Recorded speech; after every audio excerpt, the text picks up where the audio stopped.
নমস্কার বন্ধুরা, গল্পের হাটে আপনাদের সকলকে স্বাগত জানাই। বন্ধুরা, গল্পের হাটে আমার আজকের নিবেদন বিশ্বকবি রবীন্দ্রনাথ ঠাকুরের রচিত গল্প পণরক্ষা। গল্পটি শুনে ভালো লাগলে অবশ্যই ভিডিওটি লাইক, কমেন্ট, শেয়ার আর আমার চ্যানেলটিকে সাবস্ক্রাইব করে দেবেন। তাহলে চলুন বন্ধুরা, গল্পটি শুরু করা যাক। গল্প পাঠে আমি বৈশালী, আর আপনারা শুনছেন আজকের গল্প পণরক্ষা। বংশীবদন তাহার ভাই রসিককে যেমন ভালোবাসিত, এমন করিয়া সচরাচর মাও ছেলেকে ভালোবাসিতে পারে না। পাঠশালা হইতে রসিকের আসিতে যদি কিছু বিলম্ব হইত, তবে সকল কাজ ফেলিয়া সে তাহার সন্ধানে ছুটিত। তাহাকে না খাওয়াইয়া সে নিজে খাইতে পারিত না। রসিকের অল্প কিছু অসুখ বিসুখ হইলেই বংশীর দুই চোখ দিয়া ঝরঝর করিয়া জল ঝরিতে থাকিত। রসিক বংশীর চেয়ে 16 বছরের ছোট। মাঝে যে কয়টি ভাই বোন জন্মিয়াছিল সবগুলি মারা গিয়াছে। কেবল এই সব শেষেরটিকে রাখিয়া যখন রসিকের 1 বছর বয়স, তখন তাহার মা মারা গেল, এবং রসিক যখন 3 বছরের ছেলে, তখন সে পিতৃহীন হইল। এখন রসিককে মানুষ করিবার ভার একা এই বংশীর উপর। তাতে কাপড় বোনাই বংশীর পৈতৃক ব্যবসা। এই ব্যবসা করিয়াই বংশীর বৃদ্ধ প্রপিতামহ অভিরাম বসাক গ্রামে যে দেবালয় প্রতিষ্ঠা করিয়া গিয়াছে, আজও সেখানে রাধানাথের বিগ্রহ স্থাপিত আছে। কিন্তু সমুদ্র পার হইতে একদল দৈত্য আসিয়া বেচারা তাঁতের উপর অগ্নিবাণ হানিল, এবং তাঁতির ঘরে ক্ষুধাসুরকে বসাইয়া দিয়া বাষ্প ফুৎকারে মুহুর্মুহু জয় শৃঙ্গ বাজাইতে লাগিল। তবু তাঁতের কঠিন প্রাণ মরিতে চায় না। ঠুকঠাক ঠুকঠাক করিয়া সুতা দাঁতে লইয়া মাকু এখনো চলাচল করিতেছে, কিন্তু তাহার সাবেক চালচলন চঞ্চলা লক্ষ্মীর মনোপুত হইতেছে না। লোহার দৈত্যটা কলে বলে কৌশলে তাহাকে একেবারে বশ করিয়া লইয়াছে। বংশীর একটু সুবিধা ছিল, থানাগড়ের বাবুরা তাহার মুরব্বী ছিলেন। তাহাদের বৃহৎ পরিবারের সমুদয় শৌখিন কাপড় বংশী বুনিয়া দিত। একলা সব পারিয়া উঠিত না, সেজন্য তাহাকে লোক রাখিতে হইয়াছিল। যদিচ তাহাদের সমাজে মেয়ের দর বড় বেশি, তবু চেষ্টা করিলে বংশী এতদিনে যেমন তেমন একটা বউ ঘরে আনিতে পারিত। রসিকের জন্যই সে আর ঘটিয়া উঠিল না। পূজার সময় কলিকাতা হইতে রসিকের যে সাজ আমদানি হইত, তাহা যাত্রার দলের রাজপুত্রকে লজ্জা দিতে পারিত। এইরূপ আরও সকল বিষয়েই রসিকের যাহা কিছু প্রয়োজন ছিল না, তাহা যোগাইতে গিয়া বংশীকে নিজের সকল প্রয়োজনেই খর্ব করিতে হইল। তবু বংশ রক্ষা করিতে তো হইবে। তাহাদের বিবাহযোগ্য ঘরের একটি মেয়েকে মনে মনে ঠিক করিয়া বংশী টাকা জমাইতে লাগিল। 300 টাকা পণ এবং অলঙ্কার বাবদ আরও 100 টাকা হইলেই মেয়েটিকে পাওয়া যাইবে স্থির করিয়া অল্প অল্প কিছু কিছু সে খরচ বাঁচাইয়া চলিল। হাতে যথেষ্ট টাকা ছিল না বটে, কিন্তু যথেষ্ট সময় ছিল। কারণ মেয়েটির বয়স সবে 4, এখনো অন্তত 4-5 বছর মেয়াদ পাওয়া যাইতে পারে। কিন্তু কোষ্ঠীতে তাহার সঞ্চয়ের স্থানে দৃষ্টি ছিল রসিকের। সে দৃষ্টি শুভগ্রহের দৃষ্টি নহে। রসিক ছিল তাহাদের পাড়ায় ছোট ছেলে এবং সব বয়সীদের দলের সর্দার। যে লোক সুখে মানুষ হয় এবং যাহা চায় তাহাই পাইয়া থাকে, ভাগ্যদেবতা কর্তৃক বঞ্চিত হতভাগাদের পক্ষে তাহার ভারী একটা আকর্ষণ আছে। তাহার কাছে ঘেঁষিতে পাওয়াই যেন কতকটা পরিমাণে প্রার্থিত বস্তুকে পাওয়ার সামিল। যাহার অনেক আছে, সে যে অনেক দেয় বলিয়াই লোকে তাহার কাছে আনাগোনা করে তাহা নহে। সে কিছু না দিলেও মানুষের লুব্ধ কল্পনাকে তৃপ্ত করে। শুধু যে রসিকের শৌখিনতাই পাড়ার ছেলেদের মন মুগ্ধ করিয়াছে, এ কথা বলিলে তাহার প্রতি অবিচার করা হইবে। সকল বিষয়েই রসিকের এমন একটি আশ্চর্য নৈপুণ্য ছিল যে তাহার চেয়ে উচ্চ বংশের ছেলেরাও তাহাকে খাতির না করিয়া থাকিতে পারিত না। সে যাহাতে হাত দেয় তাহাই অতি সুকৌশলে করিতে পারে। তাহার মনের উপর যেন কোনো পূর্ব সংস্কারের মূঢ়তা চাপিয়া নাই। সেই জন্য সে যাহা দেখে তাহাই গ্রহণ করিতে পারে। রসিকের এই কারুনৈপুণ্যের জন্য তাহার কাছে ছেলেমেয়েরা, এমনকি তাহাদের অভিভাবকেরা পর্যন্ত উমেদারি করিত। কিন্তু তাহার দোষ ছিল কি? কোনো একটা কিছুতে সে বেশি দিন মন দিতে পারিত না। কোনো বিদ্যা আয়ত্ত করিলেই আর সেটা তাহার ভালো লাগিত না। তখন তাহাকে সে বিষয়ে সাধ্য সাধনা করিতে গেলে সে বিরক্ত হইয়া উঠিত। বাবুদের বাড়িতে দেওয়ালির উৎসবে কলিকাতা হইতে আতশবাজিওয়ালা আসিয়াছিল। তাহাদের কাছ হইতে সে বাজি তৈরি শিখিয়া কেবল 2 বৎসর পাড়ায় কালী পূজার উৎসবকে জ্যোতির্ময় করিয়া তুলিয়াছিল। 3য় বৎসরের কিছুতেই আর তুবড়ির ফোয়ারা ছুটিল না। রসিক তখন চাপকান, জোব্বা পরা, মেডেল ঝোলানো এক নব্য যাত্রাওয়ালার দৃষ্টান্তে উৎসাহিত হইয়া বাক্স হারমোনিয়াম লইয়া লখনৌ ঠুংরি সাধিতেছিল। তাহার ক্ষমতার এই খামখেয়ালি লীলায় কখনো সুলভ, কখনো দুর্লভ হইয়া সে লোককে আরো বেশি মুগ্ধ করিত। তাহার নিজের দাদার তো কথাই নাই। দাদা কেবলই ভাবিত, এমন আশ্চর্য ছেলে আমাদের ঘরে আসিয়া জন্মিয়াছে, এখন কোনো মতে বাঁচিয়া থাকিলে হয়। এই ভাবিয়া নিতান্ত অকারণেই তাহার চোখে জল আসিত এবং মনে মনে রাধানাথের কাছে ইহাই প্রার্থনা করিত যে আমি যেন উহার আগে মরিতে পারি। এমনতর ক্ষমতাশালী ভাইয়ের নিত্য নূতন শখ মিটাইতে গেলে ভাবি বধূ কেবলই দূরতর ভবিষ্যতে অন্তর্ধান করিতে থাকে, অথচ বয়স চলিয়া যায় অতীতের দিকেই। বংশীর বয়স যখন 30 পার হইল, টাকা যখন 100ও পুরিল না, এবং সেই মেয়েটি অন্যত্র শ্বশুরঘর করিতে গেল, তখন বংশী মনে মনে কহিল, আমার আর বড় আশা দেখি না, এখন বংশরক্ষার ভার রসিককেই লইতে হইবে। পাড়ায় যদি স্বয়ম্বর সভা চলিতে থাকিত, তবে রসিকের বিবাহের জন্য কাহাকেও ভাবিতে হইত না। বিধু, তারা, ননী, শশী, সুধা, এমন কত নাম করিব, সবাই রসিককে ভালোবাসিত। রসিক যখন কাদা লইয়া মাটির মূর্তি গড়িবার মেজাজে থাকিত, তখন তাহার তৈরি পুতুলের অধিকার লইয়া মেয়েদের মধ্যে বন্ধু বিচ্ছেদের উপক্রম হইত। ইহাদের মধ্যে একটি মেয়ে ছিল, সৌরভী। সে বড় শান্ত।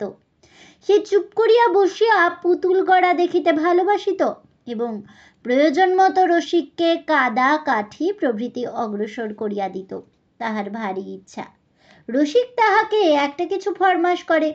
কাজ করিতে করিতে রসিক পান চাহিবে জানিয়া সৌরভী তাহা যোগাইয়া দিবার জন্য প্রতিদিন প্রস্তুত হইয়া আসিত।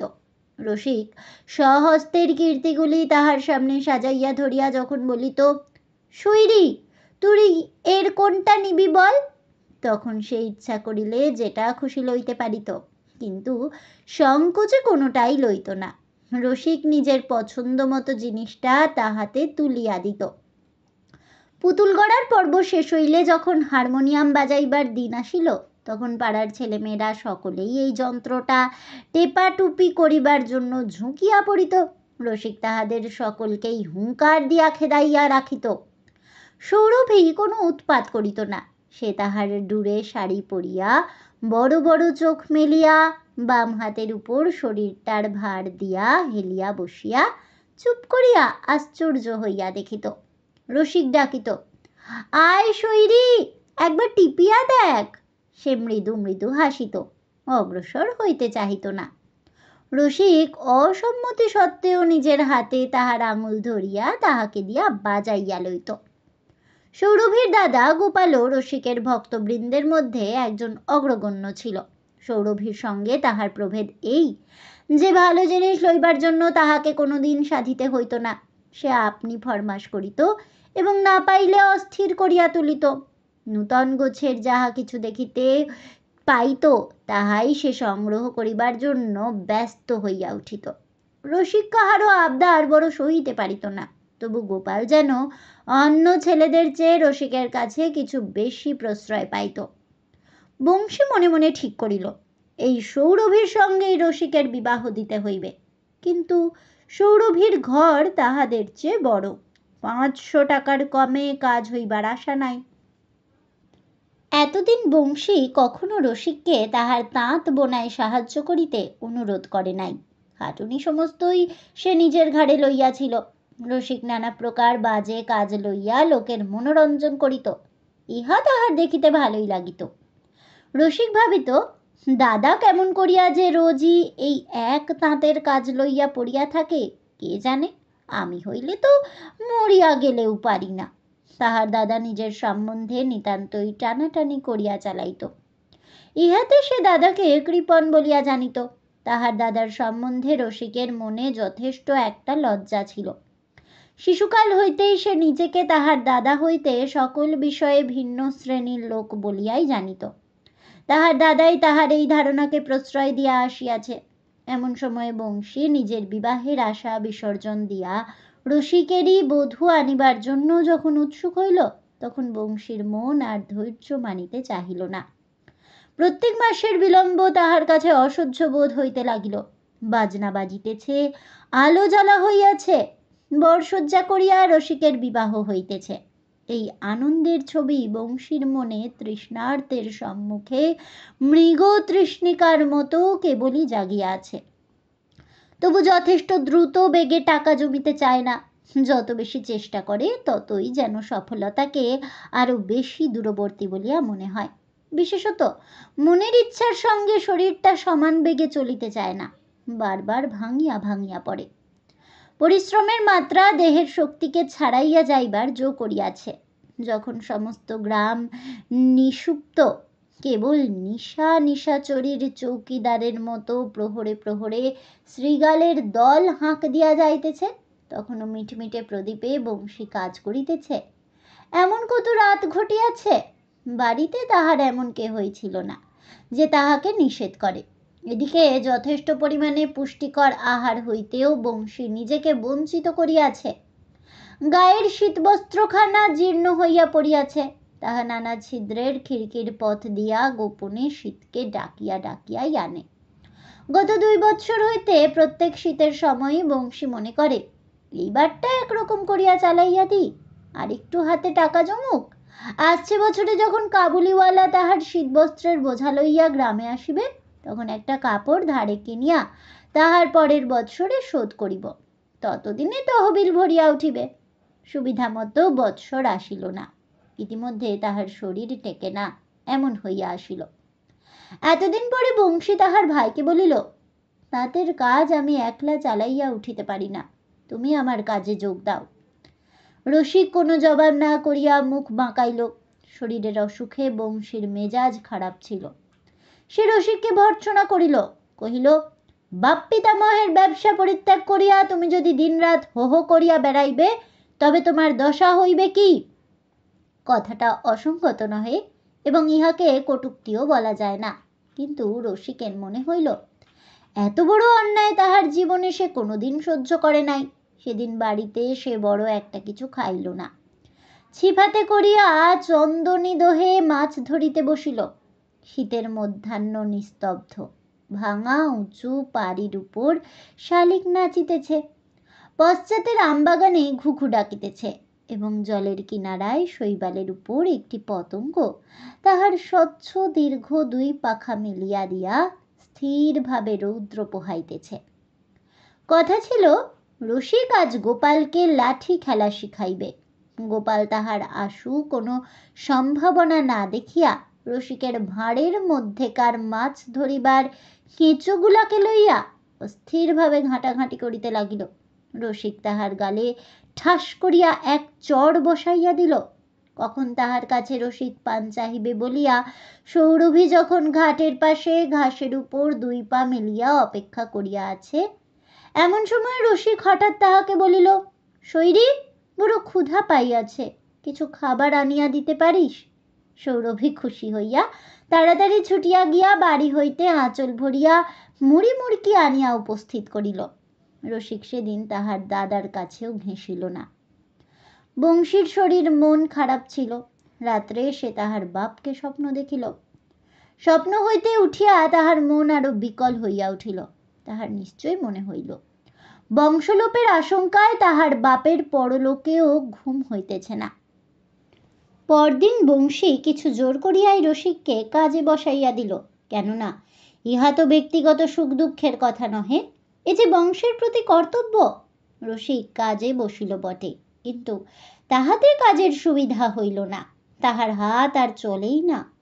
পদে পদে সুতা ছিঁড়িয়া যায়, সুতা সারিয়া তুলিতে তাহার বেলা কাটিতে থাকে। বংশী মনে করিল ভালোরূপ অভ্যাস নাই বলিয়াই এমনটা ঘটিতেছে। কিছুদিন গেলেই হাত দুরস্ত হইয়া যাইবে।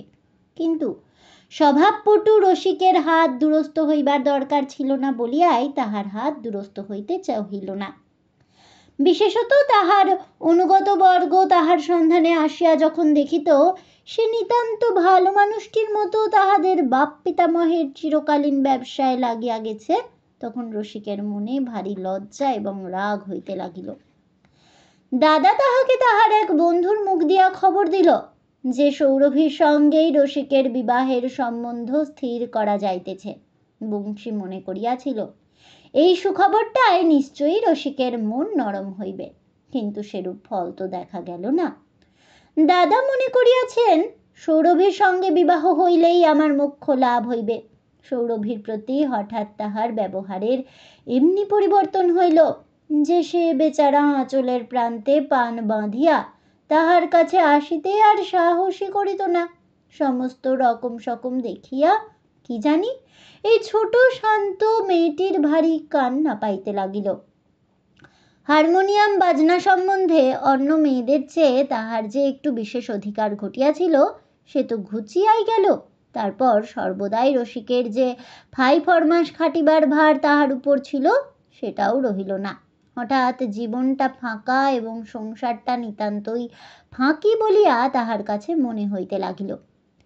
এতদিন রসিক এই গ্রামের বনবাদার, রথতলা, রাধানাথের মন্দির, নদী, খেয়াঘাট, বিল, দিঘি, কামারপাড়া, ছুতারপাড়া, হাটবাজার সমস্তই আপনার আনন্দে ও প্রয়োজনে বিচিত্রভাবে অধিকার করিয়া লইয়াছিল। সব জায়গাতেই তাহার একটা আড্ডা ছিল। যেদিন যেখানে খুশি, কখনো বা একলা, কখনো বা দল বলে কিছু না কিছু লইয়া থাকিত। এই গ্রাম এবং থানাগড়ের বাবুদের বাড়ি ছাড়া জগতের আর যে কোনো অংশ তাহার জীবনযাত্রার জন্য প্রয়োজনীয় তাহার সে কোনোদিন মনেও করে নাই। আজ এই গ্রামে তাহার আর মন কুলাইল না।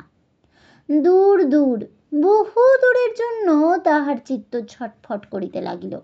একটুক্ষণ কাজ করিয়াই তাহার সমস্ত অবসর পর্যন্ত যেন বিস্বাদ হইয়া গেল। এরূপ খণ্ডিত অবসরকে কেন ব্যবহারে লাগাইতে তাহার ভালো লাগিল না। এই সময় থানাগড়ের বাবুদের এক ছেলে এক বাইসিকল কিনিয়া আনিয়া চড়া অভ্যাস করিতেছিল। রসিক সেটাকে লইয়া অতি অল্পক্ষণের মধ্যেই এমন আয়ত্ত করিয়া লইল যেন সে তাহার নিজেরই পায়ের তলাকার একটা ডানা। কিন্তু কি চমৎকার, কি স্বাধীনতা, কি আনন্দ! দূরত্বের সমস্ত বাধাকে এই বাহনটা যেন তীক্ষ্ণ সুদর্শন চক্রের মতো অতি অনায়াসেই কাটিয়া দিয়া চলিয়া যায়। ঝড়ের বাতাস যেন চাকার আকার ধারণ করিয়া উন্মত্তের মতো মানুষকে পিঠে করিয়া লইয়া ছোটে। রামায়ণ মহাভারতের সময় মানুষে কখনো কখনো দেবতার অস্ত্র লইয়া যেমন ব্যবহার করিতে পাইত, এ যেন সেই রকম। রসিকের মনে হইল এই বাইসিকল নহিলে তাহার জীবন বৃথা। দাম এমনই কি বেশি, 125 টাকা মাত্র। এই 125 টাকা দিয়া মানুষ একটা নতুন শক্তি লাভ করিতে পারে, ইহা তো সস্তা। বিষ্ণুর গরুর বাহন এবং সূর্যের অরুণ সারথি তো সৃষ্টিকর্তাকে কম ভোগ ভোগায় নাই। আর ইন্দ্রের উচ্চৈঃস্রবার জন্য সমুদ্র মন্থন করিতে হইয়াছিল। কিন্তু এই বাইসিকলটি তাহার পৃথিবী জয়ী গতিবেগ স্তব্ধ করিয়া কেবল 125 টাকার জন্য দোকানের এক কোণে দেয়াল ঠেস দিয়া প্রতীক্ষা করিয়া আছে। দাদার কাছে রসিক আর কিছু চাহিবে না পণ করিয়াছিল, কিন্তু সে পণ রক্ষা হইল না। তবে চাওয়াটার কিছু বেশ পরিবর্তন করিয়া দিল। কহিল, আমাকে 125 টাকা ধার দিতে হইবে। বংশীর কাছে রসিক কিছুদিন হইতে কোনো আবদার করে নাই। ইহাতে শরীরের অসুখের উপর আরও একটা গভীরতর বেদনা বংশীকে দিন রাত্রি পীড়া দিতেছিল। তাই রসিক তাহার কাছে দরবার উপস্থিত করিবা মাত্র ওই মুহূর্তের জন্য বংশীর মন নাচিয়া উঠিল। মনে হইল দূর হোক গে, ছাই, এমন করিয়া আর টানাটানি করা যায় না, দিয়া ফেলি। কিন্তু বংশ, সে যে একেবারেই ডোবে। 125 টাকা দিলে আর বাকি থাকে কি? ধার। রসিক 125 টাকা ধার শুধিবে? তাই যদি সম্ভব হইত তবে তো বংশী নিশ্চিন্ত হইয়া মরিতে পারিত। বংশী মনটাকে একেবারে পাথরের মতো শক্ত করিয়া বলিল, সে কি হয়? 125 টাকা আমি কোথায় পাইব? রসিক বন্ধুদের কাছে বলিল, এ টাকা যদি না পাই তবে আমি বিবাহ করিবই না। বংশীর কানে যখন সে কথা গেল তখন সে বলিল, এও তো মজা মন্দ নয়, পাত্রীকে টাকা দিতে হইবে, আবার পাত্রকে না দিলেও চলিবে না, এমন দায় তো আমাদের 7 পুরুষের মধ্যে কখনো ঘটে নাই। রসিক সুস্পষ্ট বিদ্রোহ করিয়া তাঁতের কাজ হইতে অবসর লইল। জিজ্ঞাসা করিলে বলে, আমার অসুখ করিয়াছে। তাঁতের কাজ না করা ছাড়া তাহার আহার বিহারে অসুখের অন্য কোনো লক্ষণ প্রকাশ পাইল না।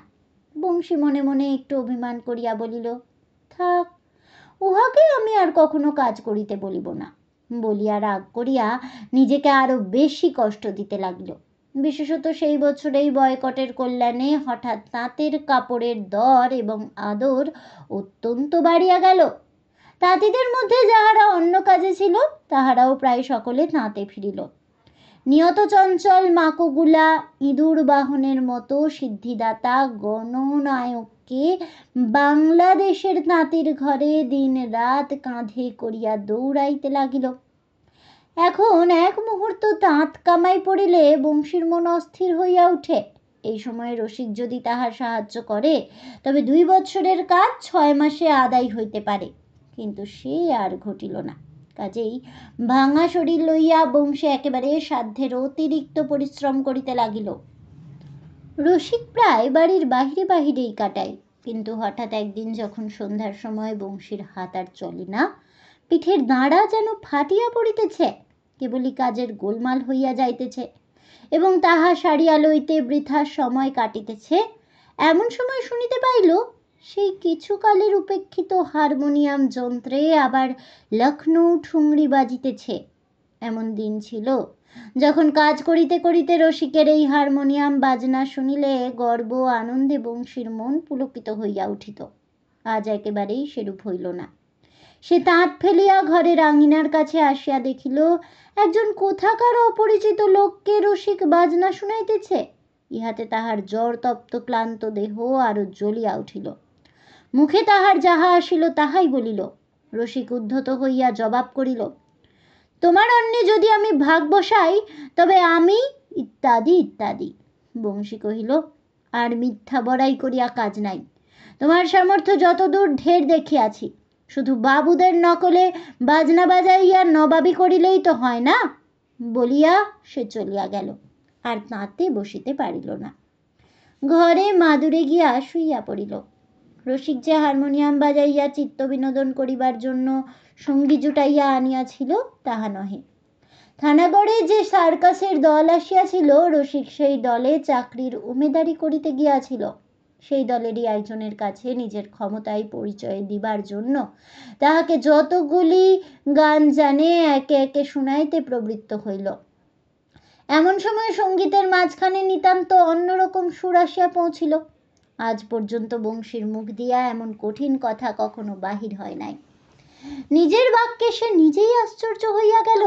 তাহার মনে হইল যেন তাহাকে অবলম্বন করিয়া আরো একজনকে এই নিষ্ঠুর কথাগুলো বলিয়া গেল।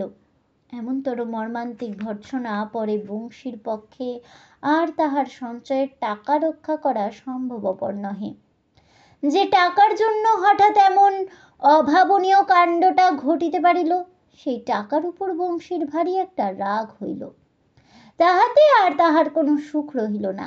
রসিক যে তাহার কত আদরের সামগ্রী, এই কথা কেবলই তাহার মনের মধ্যে তোলপাড় করিতে লাগিল।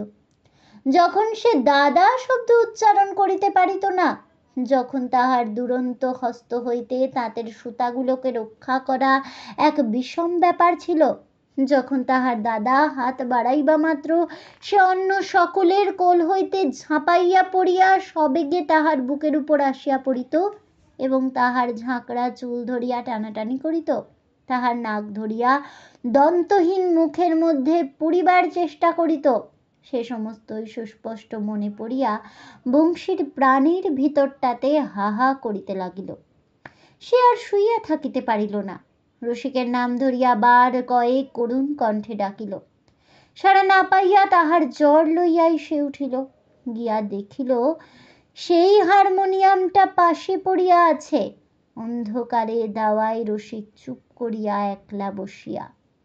তখন বংশী কোমর হইতে সাপের মতো সরু লম্বা এক থলি খুলিয়া ফেলিল। রুদ্ধপ্রায় কণ্ঠে কহিল, এই নে ভাই, আমার এ টাকা সমস্ত তোরই জন্য। তোরই বউ ঘরে আনিব বলিয়া আমি এ জমাইতেছিলাম, কিন্তু তোকে কাঁদাইয়া আমি জমাইতে পারিব না। ভাই, আমার গোপাল, আমার সে শক্তি নাই। তুই চাকার গাড়ি কিনিস, তোর যা খুশি তাই করিস। রসিক দাঁড়াইয়া উঠিয়া শপথ করিয়া কঠোর স্বরে কহিল, চাকার গাড়ি কিনতে হয়, বউ আনিতে হয়, আমার নিজের টাকায় করিব।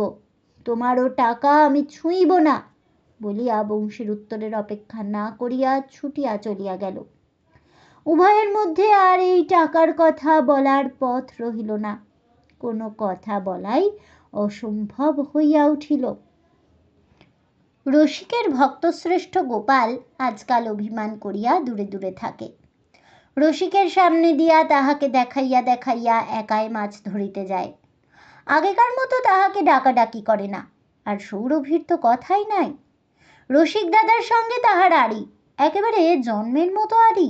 অথচ সে যে এত বড় একটা ভয়ঙ্কর আড়ি করিয়াছে, সেটা রসিককে স্পষ্ট করিয়া জানাইবার সুযোগ না পাইয়া আপন মনে ঘরের কোণে অভিমানে ক্ষণে ক্ষণে কেবলই তাহার দুই চোখ ভরিয়া উঠিতে লাগিল। এমন সময় একদিন রসিক মধ্যাহ্নে গোপালদের বাড়িতে গিয়া তাহাকে ডাক দিল, আদর করিয়া তাহার কান মলিয়া দিল, তাহাকে কাতুকুতু দিতে লাগিল। গোপাল প্রথমটা প্রবল আপত্তি প্রকাশ করিয়া লড়াইয়ের ভাব দেখাইল, কিন্তু বেশিক্ষণ সেটা রাখিতে পারিল না। দুইজনে বেশ হাস্যালাপ জমিয়া উঠিল। রসিক কহিল, গোপাল, আমার হারমোনিয়ামটি নিবি? হারমোনিয়াম? এত বড় দান! কলির সংসারে এও কি কখনো সম্ভব?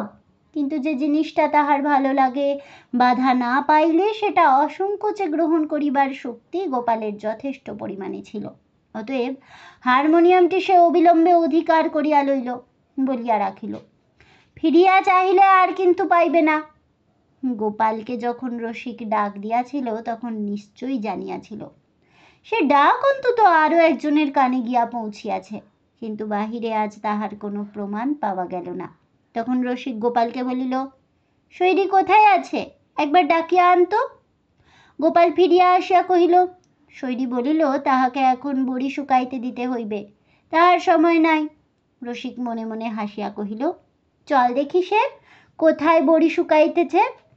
রসিক আঙিনার মধ্যে প্রবেশ করিয়া দেখিল, কোথাও বড়ির নাম গন্ধ নাই। সৌরভী তাহাদের পায়ের শব্দ পাইয়া আর কোথাও লুকাইবার উপায় না দেখিয়া তাহাদের দিকে পিঠ করিয়া মাটির প্রাচীরের কোণ ঠেসিয়া দাঁড়াইল।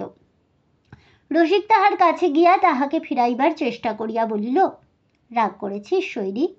সে আঁকিয়া বাঁকিয়া রসিকের চেষ্টাকে প্রত্যাখ্যান করিয়া দেয়ালের দিকেই মুখ করিয়া রহিল। একদা রসিক আপন খেয়ালে নানা রঙের সুতো মিলাইয়া নানা চিত্র বিচিত্র করিয়া একটা কাঁথা সেলাই করিতেছিল। মেয়েরা যে কাঁথা সেলাই করিত তাহার কতকগুলো বাঁধা নকশা ছিল, কিন্তু রসিকের সমস্তই নিজের মনের রচনা। যখন এই সেলাইয়ের ব্যাপার চলিতেছিল তখন সৌরভী আশ্চর্য হইয়া এক মনে তাহা দেখিত।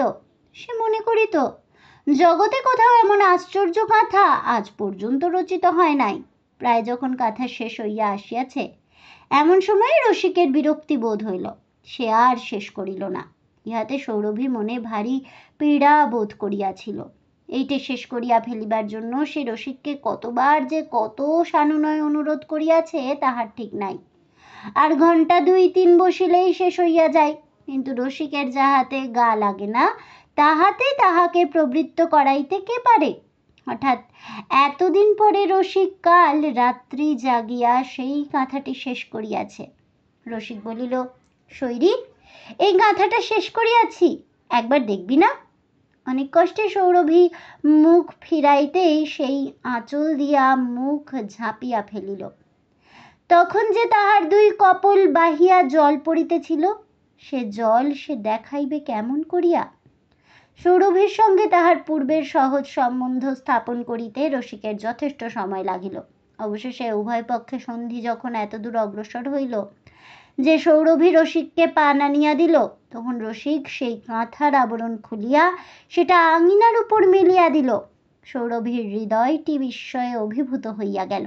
অবশেষে যখন রসিক বলিল, শৈরী, এ কাঁথা তোর জন্যই তৈরি করিয়াছি, এটা আমি তোকেই দিলাম, তখন এত বড় অভাবনীয় দান কোনো মতেই সৌরভী স্বীকার করিয়া লইতে পারিল না। পৃথিবীতে সৌরভী কোনো দুর্লভ জিনিস দাবি করিতে শেখে নাই। গোপাল তাহাকে খুব ধমক দিল। মানুষের মনস্তত্ত্বের সূক্ষ্মতা সম্বন্ধে তাহার কোনো বোধ ছিল না। সে মনে করিল, লোভনীয় জিনিস লইতে লজ্জা একটা নিরবচ্ছিন্ন কপটতা মাত্র। গোপাল ব্যর্থ কাল ব্যয় নিবারণের জন্য নিজেই কাঁথাটা ভাঁজ করিয়া লইয়া ঘরের মধ্যে রাখিয়া আসিল। বিচ্ছেদ মিটমাট হইয়া গেল। এখন হইতে আবার পূর্বতন প্রণালীতে তাহাদের বন্ধুত্বের ইতিহাসের দৈনিক অনুবৃত্তি চলিতে থাকিবে। দুটি বালক বালিকার মন এই আশায় উৎফুল্ল হইয়া উঠিল। সেদিন পাড়ায় তাহার দলের সকল ছেলেমেয়ের সঙ্গেই রসিক আগেকার মতোই ভাব করিয়া লইল। কেবল তাহার দাদার ঘরে একবারও প্রবেশ করিল না। যে প্রৌঢ়া বিধবা তাহাদের বাড়িতে আসিয়া নাধিয়া দিয়া যায়, সে আসিয়া যখন সকালে বংশীকে জিজ্ঞাসা করিল, আজ কি রান্না হইবে? বংশী তখন বিছানায় শুইয়া। সে বলিল, আমার শরীর ভালো নাই, আজ আমি কিছু খাইব না, রসিককে ডাকিয়া তুমি খাওয়াইয়া দিও। স্ত্রীলোকটি বলিল, রসিক তাহাকে বলিয়াছে সে আজ বাড়িতে খাইবে না, অন্যত্র বোধ করি তাহার নিমন্ত্রণ আছে। শুনিয়া বংশী দীর্ঘ নিঃশ্বাস ফেলিয়া গায়ের কাপড়টায় মাথা পর্যন্ত মুড়িয়া পাশ ফিরিয়া শুইল। রসিক যেদিন সন্ধ্যার পর গ্রাম ছাড়িয়া সার্কাসের দলের সঙ্গে চলিয়া গেল, সেদিন এমনি করিয়াই কাটিল। শীতের রাত্রি, আকাশে আধখানি চাঁদ উঠিয়াছে। সেদিন হাট সারিয়া সকলেই চলিয়া গিয়াছে। কেবল যাহাদের দূর পাড়ায় বাড়ি, এখনো তাহারা মাঠের পথে কথা কহিতে কহিতে চলিয়াছে। একখানি বোঝাই শূন্য গরুর গাড়িতে গাড়োয়ান র্যাপার মুড়ি দিয়া নিদ্রামগ্ন। গরু দুটি আপন মনে ধীরে ধীরে বিশ্রামশালার দিকে গাড়ি টানিয়া লইয়া চলিয়াছে। গ্রামের গোয়াল ঘর হইতে খড় জ্বালানো ধোঁয়া বায়ুহীন শীত রাত্রে হিম ভারাক্রান্ত হইয়া স্তরে স্তরে বাঁশঝাড়ের মধ্যে আবদ্ধ হইয়া আছে। রসিক যখন প্রান্তরের প্রান্তে গিয়া পৌঁছিল, যখন অস্ফুট চন্দ্রালোকে তাহাদের গ্রামের ঘন গাছগুলির নীলিমাও আর দেখা যায় না, তখন রসিকের মনটা কেমন করিয়া উঠিল। তখনও ফিরিয়া আসার পথ কঠিন ছিল না, কিন্তু তখনও তাহার হৃদয়ের কঠিনতা যায় নাই। উপার্জন করি না, অথচ দাদার অন্ন খাই, যেমন করিয়া হোক এই লাঞ্ছনা না মুছিয়া নিজের টাকায় কেনা বাইসিকলে না চড়িয়া আজন্মকালের এই গ্রামে আর ফিরিয়া আসা চলিবে না। রহিল এখানকার চন্দনী দহের ঘাট, এখানকার সুখ সাগর দিঘি, এখানকার ফাল্গুন মাসে সর্ষে ক্ষেতের গন্ধ, চৈত্র মাসে আমবাগানে মৌমাছির গুঞ্জন ধ্বনি। রহিল এখানকার বন্ধুত্ব, এখানকার আমোদ উৎসব। এখন সম্মুখে অপরিচিত পৃথিবী, অনাত্মীয় সংসার এবং ললাটে অদৃষ্টের লিখন। রসিক একমাত্র তাঁতের কাজে যত অসুবিধা দেখিয়াছিল, তাহার মনে হইত আর সকল কাজে ইহার চেয়ে ভালো। সে মনে করিয়াছিল, একবার তাহার সংকীর্ণ ঘরের বন্ধন ছেদন করিয়া বাহির হইতে পারিলেই তাহার কোনো ভাবনা নাই। তাই সে ভারী আনন্দে পথে বাহির হইয়াছিল। মাঝখানে যে কোনো বাধা, কোনো কষ্ট, কোনো দীর্ঘকাল ব্যয় আছে, তাহা তাহার মনেও হইল না। বাহিরে দাঁড়াইয়া দূরের পাহাড়কেও যেমন মনে হয় অনতি দূরে, যেমন মনে হয় আধ ঘন্টার পথ পার হইলেই বুঝি তাহার শিখরে গিয়া পৌঁছিতে পারা যায়। তাহার গ্রামের বেষ্টন হইতে বাহির হইবার সময় নিজের ইচ্ছার দুর্লভ সার্থকতাকে রসিকের তেমনি সহজগম্য এবং অত্যন্ত নিকটবর্তী বলিয়া বোধ হইল। কোথায় যাইতেছে রসিক কাহাকেও তাহার কোনো খবর দিল না। একদিন স্বয়ং সে খবর বহন করিয়া আসিবে, এই তাহার পণ রহিল। কাজ করিতে গিয়া দেখিল, বেগারের কাজে আদর পাওয়া যায় এবং সেই আদর সে বরাবর পাইয়াছে, কিন্তু যেখানে গরজের কাজ সেখানে দয়া মায়া নাই। বেগারের কাজে নিজের ইচ্ছা নামক পদার্থটাকে খুব কষিয়া দৌড় করানো যায়। সেই ইচ্ছার জোরেই সে কাজে এমন অভাবনীয় নৈপুণ্য জাগিয়া উঠিয়া মনকে এত উৎসাহিত করিয়া তোলে। কিন্তু বেতনের কাজে এই ইচ্ছা একটা বাধা। এই কাজের তরণীতে অনিশ্চিত ইচ্ছার হাওয়া লাগাইবার জন্য পালের কোনো বন্দোবস্ত নাই। দিনরাত কেবল মজুরের মতো দাঁড় টানা এবং লগি ঠেলা। যখন দর্শকের মতো দেখিয়াছিল তখন রসিক মনে করিয়াছিল সার্কাসে ভারী মজা, কিন্তু ভিতরে যখন প্রবেশ করিল মজা তখন সম্পূর্ণ বাহির হইয়া গিয়াছে। যাহা আমাদের জিনিস যখন তাহা আমোদ দেয় না, যখন তাহার প্রতিদিনের পুনরাবৃত্তি বন্ধ হইলে প্রাণ বাঁচে, অথচ তাহা কিছুতেই বন্ধ হইতে চাহে না, তখন তাহার মতো অরুচিকর জিনিস আর কিছুই হইতে পারে না। এই সার্কাসের দলের মধ্যে আবদ্ধ হইয়া রসিকের প্রত্যেক দিনই তাহার পক্ষে একান্ত বিস্বাদ হইয়া উঠিল। সে প্রায় বাড়ির স্বপ্ন দেখে। রাত্রে ঘুম হইতে জাগিয়া অন্ধকারে প্রথমটা রসিক মনে করে সে তাহার দাদার বিছানার কাছে শুইয়া আছে। মুহূর্তকাল পরেই চমক ভাঙিয়া দেখে দাদা কাছে নাই। বাড়িতে থাকিতে এক একদিন শীতের রাত্রে ঘুমের ঘোরে সে অনুভব করিত দাদা তাহার শীত করিতেছে মনে করিয়া তাহার গাত্রবস্ত্রের উপর নিজের কাপড়খানা ধীরে ধীরে চাপাইয়া দিতেছে। এখানে পৌষের রাত্রে যখন ঘুমের ঘোরে তাহার শীত শীত করে, তখন দাদা তাহার গায়ে ঢাকা দিতে আসিবে মনে করিয়া সে যেন অপেক্ষা করিতে থাকে। দেরিও হইতেছে দেখিয়া রাগ হয়। এমন সময় জাগিয়া উঠিয়া মনে পড়ে দাদা কাছে নাই, এবং সেই সঙ্গে ইহাও মনে হয় যে এই শীতের সময় তাহার গায়ে আপন কাপড়টি টানিয়া দিতে না পারিয়া আজ রাত্রে শূন্য শয্যার প্রান্তে তাহার দাদার মনে শান্তি নাই। তখনই সেই অর্ধরাত্রে সে মনে করে কাল সকালে উঠিয়াই আমি ঘরে ফিরিয়া যাইব। কিন্তু ভালো করিয়া জাগিয়া উঠিয়া আবার সে শক্ত করিয়া প্রতিজ্ঞা করে। মনে মনে আপনাকে বারবার করিয়া জপাইতে থাকে যে আমি পণের টাকা ভর্তি করিয়া বাইসিকলে চড়িয়া বাড়ি ফিরিব, তবে আমি পুরুষ মানুষ, তবে আমার নাম রসিক। একদিন দলের কর্তা তাহাকে তাঁতি বলিয়া বিশ্রী করিয়া গালি দিল। সেদিন রসিক তাহার সামান্য কয়েকটি কাপড়, ঘটি ও থালাবাটি, নিজের যে কিছু ঋণ ছিল তাহার পরিবর্তে ফেলিয়া রাখিয়া সম্পূর্ণ রিক্ত হস্তে বাহির হইয়া চলিয়া গেল।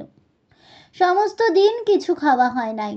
সন্ধ্যার সময় যখন নদীর ধারে দেখিল গরুগুলা আরামে চড়িয়া খাইতেছে, তখন এক প্রকার ঈর্ষার সহিত তাহার মনে হইতে লাগিল পৃথিবী যথার্থ এই পশু পক্ষীদের মা। নিজের হাতে তাহাদের মুখে আহারের গ্রাস তুলিয়া দেন। আর মানুষ বুঝি তার কোনো সতীনের ছেলে? তাই চারিদিকে এত বড় মাঠ ধুধু করিতেছে, কোথাও রসিকের জন্য এক মুষ্টি অন্ন নাই। নদীর কিনারায় গিয়া রসিক অঞ্জলি ভরিয়া খুব খানিকটা জল খাইল। এই নদীটির ক্ষুধা নাই, তৃষ্ণা নাই, কোনো ভাবনা নাই, কোনো চেষ্টা নাই, ঘর নাই, তবু ঘরের অভাব নাই। সম্মুখে অন্ধকার রাত্রি আসিতেছে, তবু সে নিরুদ্বেগে নিরুদ্দেশের অভিমুখে ছুটিয়া চলিতেছে। এই কথা ভাবিতে ভাবিতে রসিক একদৃষ্টে জলের স্রোতের দিকে চাহিয়া বসিয়া রহিল। বোধ করি তাহার মনে হইতেছিল দুর্বহ মানব জন্মটাকে এই বন্ধনহীন নিশ্চিন্ত জলধারার সঙ্গে মিশাইয়া ফেলিতে পারিলেই একমাত্র শান্তি। এমন সময় একজন তরুণ যুবক মাথা হইতে একটা বস্তা নামাইয়া তাহার পাশে বসিয়া কোঁচার প্রান্ত হইতে চিঁড়া খুলিয়া লইয়া ভিজাইয়া খাইবার উদ্যোগ করিল। এই লোকটিকে দেখিয়া রসিকের কিছু নূতন রকমের ঠেকিল। পায়ে জুতা নাই, ধুতির উপর একটা জামা, মাথায় পাগড়ি পরা। দেখিবা মাত্র স্পষ্ট মনে হয় ভদ্রলোকের ছেলে, কিন্তু মুটে মজুরের মতো কেন যে সে এমন করিয়া বস্তা বহিয়া বেড়াইতেছে ইহা সে বুঝিল না। দুইজনের আলাপ হইতে দেরি হইল না, এবং রসিক ভিজা চিঁড়ার যথোচিত পরিমাণে ভাগ লইল। এই ছেলেটি কলিকাতার কলেজের ছাত্র। ছাত্রেরা যে স্বদেশী কাপড়ের দোকান খুলিয়াছে তাহারই জন্য দেশি কাপড় সংগ্রহ করিতে সে এই গ্রামের হাটে আসিয়াছে। নাম সুবোধ, জাতিতে ব্রাহ্মণ। তাহার কোনো সংকোচ নাই, বাধা নাই। সমস্ত দিন হাটে ঘুরিয়া সন্ধ্যাবেলায় চিঁড়া ভিজাইয়া খাইতেছে। দেখিয়া নিজের সম্বন্ধে রসিকের ভারী একটা লজ্জা বোধ হইল। শুধু তাই নয়, তাহার মনে হইল যেন মুক্তি পাইলাম। এমন করিয়া খালি পায়ে মজুরের মতো যে মাথায় মুঠ বহিতে পারা যায়, ইহা উপলব্ধি করিয়া জীবনযাত্রার ক্ষেত্র এক মুহূর্তে তাহার সম্মুখে প্রসারিত হইয়া গেল। সে ভাবিতে লাগিল, আজ তো আমার উপবাস করিবার কোনো দরকারই ছিল না, আমি তো ইচ্ছা করিলেই মুঠ বহিতে পারিতাম। সুবোধ যখন মোট মাথায় লইতে গেল, রসিক বাধা দিয়া বলিল, মোট আমি বহিব। সুবোধ তাহাতে নারাজ হইলে রসিক কহিল, আমি তাঁতির ছেলে, আমি আপনার মোট বহিব, আমাকে কলিকাতায় লইয়া যান, আমি তাঁতি। আগে হইলে রসিক কথা কখনোই মুখে উচ্চারণ করিতে পারিত না, তাহার বাধা কাটিয়া গেছে। সুবোধ তো লাফাইয়া উঠিল, বলিল, তুমি তাঁতি? আমি তো তাঁতি খুঁজিতেই বাহির হইয়াছি। আজকাল তাহাদের দর এত বাড়িয়াছে যে কেহই আমাদের তাঁতের স্কুলে শিক্ষকতা করিতে যাইতে রাজি হয় না। রসিক তাঁতের স্কুলের শিক্ষক হইয়া কলিকাতায় আসিল। এতদিন পরে বাসা খরচ বাদে সে সামান্য কিছু জমাইতে পারিল, কিন্তু বাইশিকল চক্রের লক্ষ্য ভেদ করিতে এখনো অনেক বিলম্ব আছে। আর বধূর বরমাল্যের তো কথাই নাই। ইতিমধ্যেই তাঁতের স্কুলটা গোড়ায় যেমন হঠাৎ জ্বলিয়া উঠিয়াছিল, তেমনি হঠাৎ নিভিয়া যাইবার উপক্রম হইল। কমিটির বাবুরা যতক্ষণ কমিটি করিতে থাকেন অতি চমৎকার হয়, কিন্তু কাজ করিতে নামিলেই গণ্ডগোল বাধে। তাহারা নানা দিগদেশ হইতে নানা প্রকারের তাঁত আনাইয়া শেষকালে এমন একটা অপরূপ জঞ্জাল বুনিয়া তুলিলেন যে সমস্ত ব্যাপারটা লইয়া যে কোনো আবর্জনা কুণ্ডে ফেলা যাইতে পারে, তাহা কমিটির পর কমিটি করিয়াও স্থির করিতে পারিলেন না। রসিকের আর সহ্য হয় না, ঘরে ফিরিবার জন্য তাহার প্রাণ ব্যাকুল হইয়া উঠিয়াছে।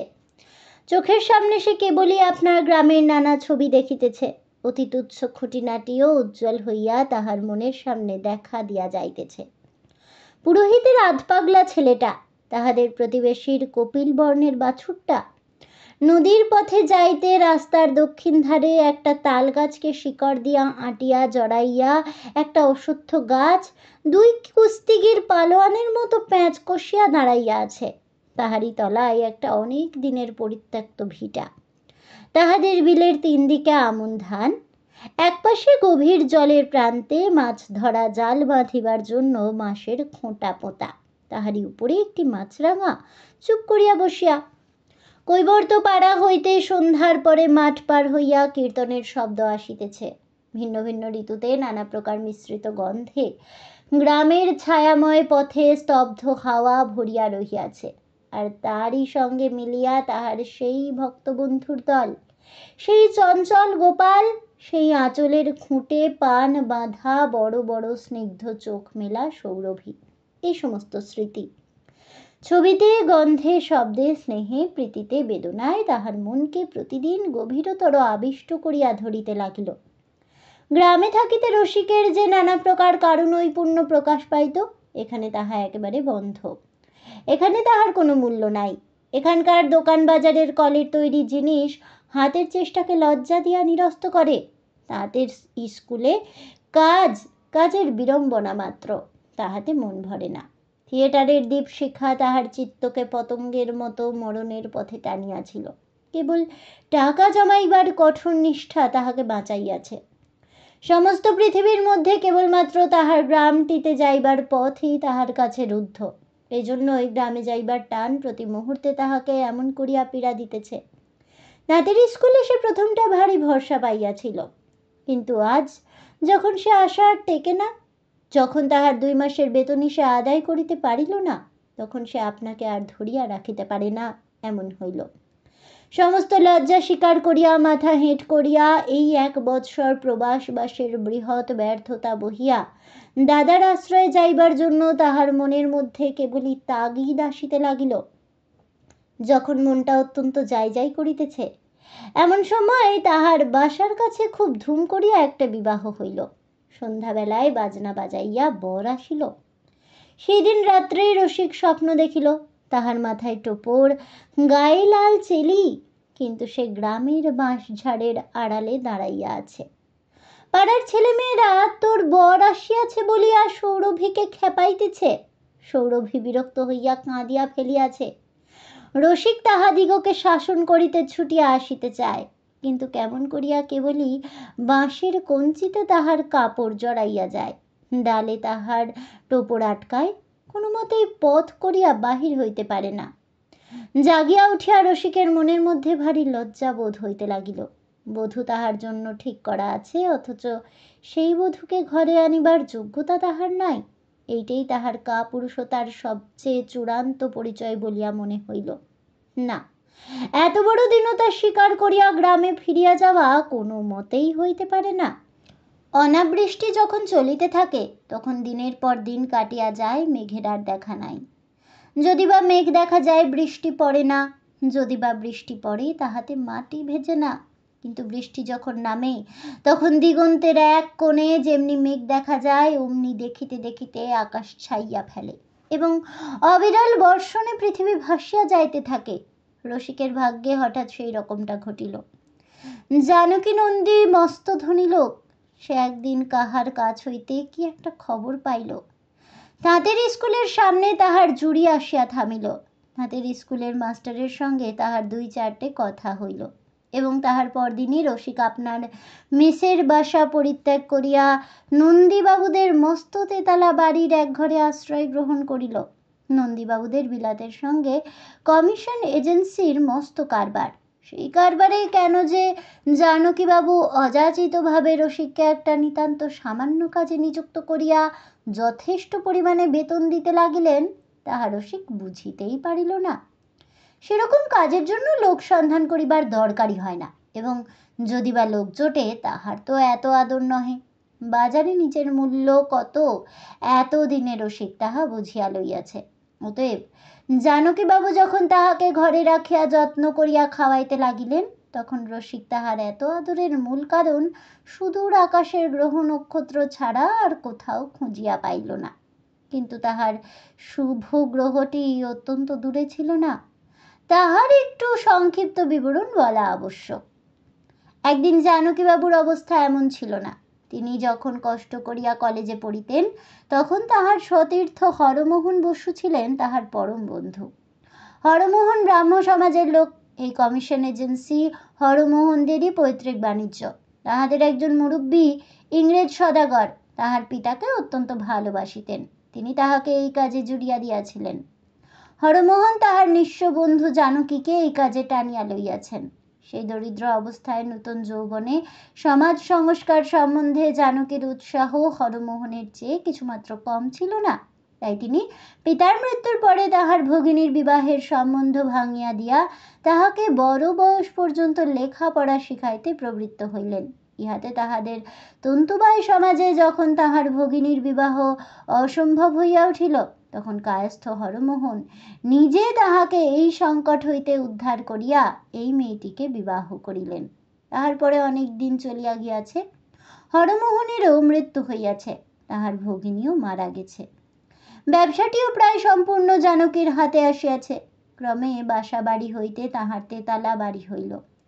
চিরকালের নিকেলের ঘড়িটিকে অপমান করিয়া তাড়াইয়া দিয়া সোনার ঘড়ি সুয়োরানীর মতো তাহার বক্ষের পার্শ্বে টিক টিক করিতে লাগিল। এইরূপে তাহার তহবিল যত স্ফীত হইয়া উঠিল, অল্প বয়সের অকিঞ্চন অবস্থার সমস্ত উৎসাহ ততই তাহার কাছে নিতান্ত ছেলে মানুষই বলিয়া বোধ হইল। কোনো মতে পারিবারিক পূর্ব ইতিহাসের এই অধ্যায়টাকে বিলুপ্ত করিয়া দিয়া সমাজে উঠিবার জন্য তাহার রোগ চাপিয়া উঠিল। নিজের মেয়েটিকে সমাজে বিবাহ দিবেন, এই তাঁর জেদ। টাকার লোভ দেখাইয়া 2-1টি পাত্রকে রাজি করাইয়াছিলেন, কিন্তু যখনই তাহাদের আত্মীয়রা খবর পাইল, তখনই তাহারা গোলমাল করিয়া বিবাহ ভাঙিয়া দিল। শিক্ষিত সৎপাত্র না হইলেও তাহার চলে। কন্যার চিরজীবনের সুখ বলিদান দিয়াও তিনি সমাজ দেবতার প্রসাদ লাভের জন্য উৎসুক হইয়া উঠিলেন। এমন সময় তিনি তাঁতের স্কুলের মাস্টারের খবর পাইলেন। সে থানাগড়ের বসাক বংশের ছেলে। তাহার পূর্বপুরুষ অভিরাম বসাকের নাম সকলেই জানে। এখন তাহাদের অবস্থাহীন, কিন্তু কুলে তাহারা তাহাদের চেয়ে বড়। দূর হইতে দেখিয়া গৃহিণীর ছেলেটিকে পছন্দ হইল। স্বামীকে জিজ্ঞাসা করিলেন, ছেলেটির পড়াশোনা কিরকম? জানকীবাবু বলিলেন, সে বালাই নাই। আজকাল যাহার পড়াশোনা বেশি, তাহাকে হিন্দু আনিতে হাঁটিয়া ওঠা শক্ত। গৃহিণী প্রশ্ন করিলেন, টাকা করি? জানকীবাবু বলিলেন, যথেষ্ট অভাব আছে, আমার পক্ষে সেইটাই লাভ। গৃহিণী কহিলেন, আত্মীয় স্বজনদের তো ডাকিতে হইবে। জানকীবাবু কহিলেন, পূর্বে অনেকবার সে পরীক্ষা হইয়া গিয়াছে, তাহাতে আত্মীয় স্বজনেরা দ্রুত বেগে ছুটিয়া আসিয়াছে, কিন্তু বিবাহ হয় নাই। এবারে স্থির করিয়াছি, আগে বিবাহ দিব। আত্মীয় স্বজনদের সঙ্গে মিষ্টালাপ পরে সময় মতো করা যাইবে। রসিক যখন দিনে রাত্রে তাহার গ্রামে ফিরিবার কথা চিন্তা করিতেছে এবং হঠাৎ অভাবনীয় রূপে অতি সত্বর টাকা জমাইবার কি উপায় হইতে পারে তাহা ভাবিয়া কোনো কুলকিনারা পাইতেছে না, এমন সময় আহার ঔষধ দুই তাহার মুখের কাছে আসিয়া উপস্থিত হইল। হাঁ করিতে সে আর এক মুহূর্ত বিলম্ব করিতে চাহিল না। জানকীবাবু জিজ্ঞাসা করিলেন, তোমার দাদাকে খবর দিতে চাও? রসিক কহিল, না, তাহার কোনো দরকার নাই। সমস্ত কাজ নিঃশেষে সারিয়া তাহার পরে সে দাদাকে চমৎকৃত করিয়া দিবে। অকর্মণ্য রসিকের যে সামর্থ্য কিরকম তাহার প্রত্যক্ষ প্রমাণে কোনো ত্রুটি থাকিবে না। শুভ লগ্নে বিবাহ হইয়া গেল। অন্যান্য সকল প্রকার দান সামগ্রীর আগে রসিক একটা বাইসিকল দাবি করিল। তখন মাঘের শেষ, সর্ষে এবং তিসির ফুলে ক্ষেত ভরিয়া আছে। আখের গুড় জাল দেওয়া আরম্ভ হইয়াছে, তাহারি গন্ধে বাতাস যেন ঘন হইয়া উঠিয়াছে।